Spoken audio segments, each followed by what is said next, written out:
Hello అండి, నమస్తే. Welcome back to my channel సౌజీ దాక్షు వ్లాగ్స్. మన పనులు సింపుల్గా తేలిగ్గా ఏ విధంగా చేసుకోవచ్చు, మన మనీ టైంని ఏ విధంగా సేవింగ్ చేసుకోవచ్చు అనేది ఈ వీడియోలో కొన్ని టిప్స్ ద్వారా మీకు షేర్ చేస్తున్నానండి. Tip number 1. ఫస్ట్ అయితే ఇక్కడ చూడండి, ఒక గిన్నె తీసుకున్నాను. గోధుమ పిండి ఒక 2 స్పూన్లు అయితే వేసేసుకోండి. చూసారు కదా, సుమారుగా 2 స్పూన్లు అయితే ఉంటుంది. ఇందులోకి అయితే బేకింగ్ పౌడర్ ఒక 1 స్పూన్ వేసేసుకోండి. సో ఈ రెండు మిక్సింగ్ చేసుకోవాలి. కొద్దిగా వాటర్ వేసేసి, బేకింగ్ పౌడర్లో పొంగే గుణం ఎక్కువగా ఉంటుంది కాబట్టి ఇది తీసుకున్నానండి. ఈ రెండు బాగా మిక్సింగ్ చేసేసుకొని చపాతీ ముద్దలాగా ఈ విధంగా చిన్న చిన్న బాల్స్ అయితే ఒక 4 ప్రిపేర్ చేసేసుకోండి. నైట్ టైం ఎక్కువగా మనం వంట అంతా కంప్లీట్ అయిపోయి డిన్నర్ కంప్లీట్ అయిపోయిన తర్వాత కిచెన్ అంతా నీట్గా క్లీన్ చేసేస్తాం కదా. స్టవ్ పైన ఒకటి, స్టవ్ కింద ఒకటి, కౌంటర్ టాప్ మూలల, లేకుంటే సింక్ ఉంటుంది కదా, సింక్ మూలన, కింద గడప దగ్గర ఎక్కడైతే బొద్దింకలు తిరుగుతాయో అక్కడ చిన్న చిన్న బాల్స్ తయారు చేసినవి పెట్టేస్తే సింపుల్గా బొద్దింకలు తిరిగినా కూడా అటు ఇటు వీటి దగ్గరకు వచ్చేసి ఇది తినింది అనుకోండి, ఇది పొంగే గుణం ఎక్కువగా ఉండటం వల్ల బొద్దింకలకి పొట్టు ఉబ్బిపోయి చనిపోతాయి అన్నమాట. సో తెల్లారిపాటికల్లే బొద్దింకలు బెడద తగ్గిపోతుందండి. కావాలంటే ఈ టిప్ ఇంతవరకు ఎవరు ట్రై చేయనట్లయితే ఒక్కసారి అయితే ట్రై చేయండి. కంపల్సరీగా రిజల్ట్ అయితే ఉంటుంది. మీ ఇంటి నుంచి బొద్దింకల బెడద ₹1 కూడా ఖర్చు లేకోకుండా తరిమి కొట్టేయచ్చు. ఈ టిప్ మీకు బాగా నచ్చినట్లయితే లైక్ చేసి షేర్ చేయండి. నెక్స్ట్ టిప్ అండి, ఇలాంటి వాటర్ బాటిల్స్ మనం ప్రతిరోజు క్లీన్ చేసినప్పటికీ కూడా లోపల ఉన్న బ్యాడ్ స్మెల్ కాస్త కూస్తూ ఉంటుందండి.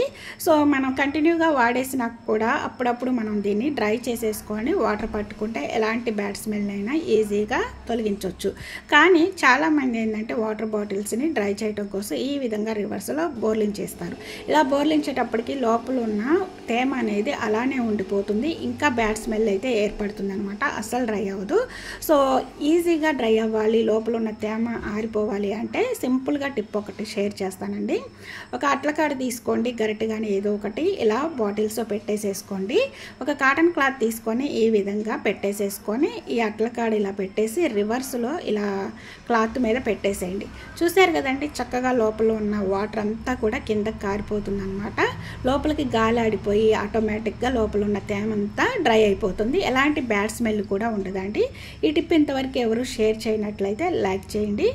సో నెక్స్ట్ టిప్ అండి, ఒక చిన్న గిన్నె తీసుకున్నాను. దీని నిండా కూడా క్రిస్టల్ ఉప్పు అంటారు కదా, అంటే రాళ్ళు ఉప్పు, అది నింపేసుకోవాలి. ఈ రాళ్ళు ఉప్పు వల్ల ఇంట్లో ఎలాంటి చెడు ప్రభావం ఉన్నా కూడా తొలగిపోతుంది. ఇది మీ అందరికీ తెలిసిన విషయం. కానీ ఇంట్లో మంచి సువాసన రావాలన్నా కూడా ఈ ఉప్పు చాలా బాగా పనిచేస్తుంది. మనం బయట ఎక్కువ కాస్ట్ పెట్టి ఓడో నీళ్ళు కొనుక్కుంటూ ఉంటాం కదా. సో అలాంటి ఓడో నీళ్ళు మనం కొనుక్కోలేనప్పుడు ఈ విధంగా అయితే చేయొచ్చండి. కంఫర్ట్ ప్రతి ఇంట్లో ఉంటుంది కదా. ఈ రాళ్ళు ఉప్పు మీద వేసేసుకోండి. చూశారు కదా, అయితే ఈ తడికి ఈ రాళ్ళు ఉప్పు కొద్దిగా కరిగిపోతుంది. అయితే ఒకే రోజు కరగదండి. ఇప్పుడు దీని నిండా తీసుకున్న ఉప్పు మినిమం మనకి నెల రోజులు వస్తుందండి. ఈ నెల రోజులు కూడా ఓడో నీళ్ళు ఎంత మంచి స్మెల్ వస్తుందో అంత మంచి స్మెల్ అయితే వస్తుంది కంపల్సరిగా. అయితే ఇది మనము ఇంట్లో కిచెన్లో కానీ, బెడ్రూమ్లో కానీ, హాల్లో ఎక్కడైతే బ్యాడ్ స్మెల్ వస్తుందో ఎక్కువగా మనకి వాష్రూమ్లో అంటే బాత్రూంలో అనమాట, అక్కడ ఇట్లా ఫ్లష్ ట్యాంక్ ఉంటుంది కదా, దాని మీద పెట్టేసేసుకోండి. చక్కగా నెల రోజుల వరకు ఓడో నీళ్ళతో అస్సలు పనే లేదండి. మనం మనీ కూడా సేవింగ్ చేసిన వాళ్ళం అవుతావు. మంచి స్మెల్ అయితే వస్తుంది, ఒక పాజిటివ్ వైబ్ అయితే ఉంటుందన్నమాట. ఈ టిప్ ఇంతవరకు మీకు తెలియనట్లయితే ఒక్కసారి ట్రై చేయండి. మీకు నచ్చితే లైక్ చేయండి. నెక్స్ట్ టిప్ అండి, ఇక్కడ చూడండి, మనం ఇంట్లోకి అప్పుడప్పుడు అల్లం పేస్ట్ తయారు చేసుకోవడం కోసం అల్లం తెచ్చుకుంటాం కదా. అయితే ఒక్కొక్కసారి ఫంక్షన్స్, పెళ్ళిళ్ళు ఇలాంటి టైంలో కూడా నాన్ వెజ్ కానీ ఏదైనా పులావ్ ఇలాంటివి చేసుకోవాలన్నా అల్లం వెల్లుల్లి పేస్ట్ చాలా యూస్ఫుల్ అవుతుంది. అయితే దీని మీద ఉన్న పీలు ఈజీగా మనం రిమూవ్ చేసుకోవచ్చు. ఎన్ని కేజీల అల్లం అయినా సరే చిటికలో మనం రిమూవ్ చేసుకోవాలంటే మన ఇంట్లో నైఫ్ కానీ పీలర్ కానీ ఉండాల్సిన అవసరమే లేదండి. ఈ విధంగా అయితే ముందుగా అల్లాన్ని నీట్గా అయితే బాగా కడిగేసేసి నీళ్లు వేసేసి ఒక అర్ధగంట పాటు అయితే నానబెట్టేసేసుకోండి. సో అట్లీస్ట్ ఒక 10 మినిట్స్ అయినా నానబెట్టేసేసుకోండి. ఈ విధంగా టీ గరిటె ఒకటి తీసుకోండి. అయితే నేను స్టీల్ టీ గరిటె తీసుకోవాలండి. దీని మీద ఉన్న నెట్ ఉంది కదా, అది చాలా గట్టిగా ఉంటుంది స్టీల్ది కాబట్టి. ఇప్పుడైతే ఈ విధంగా పెట్టేసి రుద్దుతూ ఉండండి. సో అల్లం ఒకే సమానంగా అయితే ఉండదు, ఎత్తు పల్లం అలా ఉంటుంది కాబట్టి ఈ విధంగా ఎక్కడైతే మనకి వీలుగా ఉంటుందో అట్లా పట్టుకొని ఇలా రుద్దుతూ ఉంటే చక్కగా దీని మీద ఉన్న పీలు ఈజీ ఈజీగా అయితే రిమూవ్ అయిపోతూ ఉంటుంది. చూసారు కదా. సో చాలా తక్కువ టైంలో ఇంత పెద్ద అల్లం ముక్కనైనా సరే పైన ఉన్న పీల్ అయితే రిమూవ్ చేసేసాం కదా. సో ఈ టిప్ అయితే మీ అందరికీ యూస్ఫుల్ అవుతుంది అనుకుంటున్నాను. ఎన్ని కేజీల అల్లమైనా సరే పీలర్ కానీ నైఫ్ కానీ యూస్ చేయకోకుండా ఒక టీ గరిటతోనే మనం సింపుల్గా అయితే రిమూవ్ చేసుకోవచ్చు అండి. మీకు నచ్చినట్లయితే లైక్ చేయండి, షేర్ చేయండి. నెక్స్ట్ టిప్ అండి, ఇక్కడ చూడండి. మనం ఇంట్లోకి అయితే అల్లం వెల్లుల్లి పేస్ట్లోకి వెల్లుల్లిపాయ యూజ్ చేస్తూ ఉంటాము. ఏదైనా కర్రీస్లో కావచ్చు, లేకుంటే పచ్చళ్ళలో కావచ్చు, ఫంక్షన్స్కి అయినా వెల్లుల్లిపాయలు మనం యూజ్ చేస్తూ ఉంటాం. ఇప్పుడైతే పచ్చళ్ళ సీజన్ కాబట్టి ఎన్ని కేజీల వెల్లుల్లిపాయలైనా సరే పైన ఉన్న పీలు ఈజీగా ఎలాంటి చేతులు నొప్పి పుట్టుకోకుండా మనం ఎలాంటి పీలర్ని యూజ్ చేయకోకుండా రిమూవ్ చేసుకోవచ్చు అండి. చక్కగా ఇప్పుడు సమ్మర్ టైం కాబట్టి ఈ విధంగా వెల్లుల్లిపాయలు తీసుకొచ్చి ఇలా మనం ఎండలో కూడా ఎండబెట్టాల్సిన అవసరం లేదు. వింటర్ రైనీ సీజన్లోనే ఎండలో ఎండబెట్టాల్సి ఉంటుందండి. చూశారు కదా, చక్కగా ఈ విధంగా మనము ఇలా గట్టిగా ప్రెస్ చేసి ఇలా చేత్తో ఇలా అంటే పాయలు సపరేట్ అయిపోతూ ఉంటాయి అనమాట. ఇక్కడైతే కొన్ని పాయల మీద ఉన్న పీలు ఎలా రిమూవ్ చేయాలనేది సింపుల్గా అయితే మీకు చూపిస్తున్నాను చూడండి. సో చక్కగా ఇలా గట్టిగా ప్రెస్ చేశాను, పైన ఉన్న పీలు రిలీజ్ అయింది. మనం బయట చెరుక్కుంటే చక్కగా పొట్టంతా ఊడిపోతుంది, పాయలు మాత్రమే కనిపిస్తున్నాయి కదా. సో ఇప్పుడైతే ఒక క్లాత్ బ్యాగ్ తీసుకొని ఇందులో వేసేసుకోవాలండి. దీనికైతే మనము ఒక రబ్బర్ బ్యాండ్ అయితే వేసేసుకోవాల్సి ఉంటుంది. చక్కగా మనం ఎలాంటి పీలర్ను కూడా యూజ్ చేయకోకుండా ఈ రబ్బర్ బ్యాండ్తోనే మనం ఈజీగా ప్రాసెస్ స్టార్ట్ చేయొచ్చు. చూసారు కదా, నేను తీసుకున్న క్వాంటిటీ చాలా తక్కువ, ఎక్కువ క్వాంటిటీకైనా ఇదే ప్రాసెస్ అనమాట.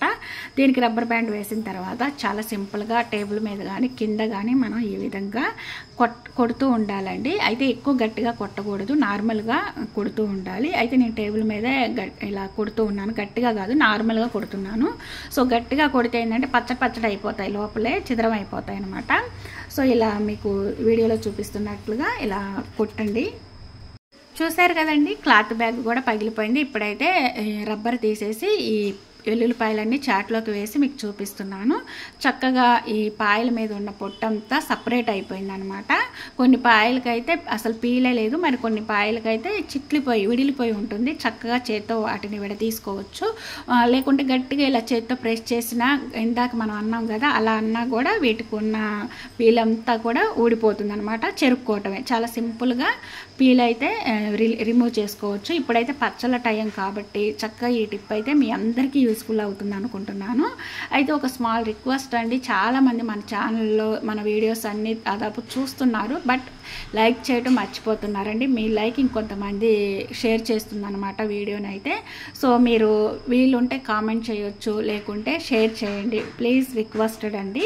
సో ఈరోజు టిప్స్ అయితే ఇవ్వండి. మీకు నచ్చినట్లయితే లైక్ చేసి ఫ్రెండ్స్ అండ్ ఫ్యామిలీ మెంబర్స్కి షేర్ చేయండి. ఫస్ట్ టైం మన ఛానల్ ఎవరైనా కొత్త వాళ్ళు చూస్తున్నట్లయితే సబ్స్క్రైబ్ చేసుకొని పక్కనే ఉన్న బెల్ ఐకాన్లో ఆల్ బటన్ యాక్టివేట్ చేసుకోండి. నేను వీడియోస్ అప్లోడ్ చేయగానే ప్రతిదీ నోటిఫికేషన్ రూపంలో మీ ముందుకు వస్తుంది, మీరు మిస్ అవ్వకుండా ఉంటారు. Don't forget my channel. By by, take care. ఇంకొక మంచి యూస్ఫుల్ ఇంట్రెస్టింగ్ వీడియోతో మీ ముందుకైతే వచ్చేస్తాను. Thanks for watching.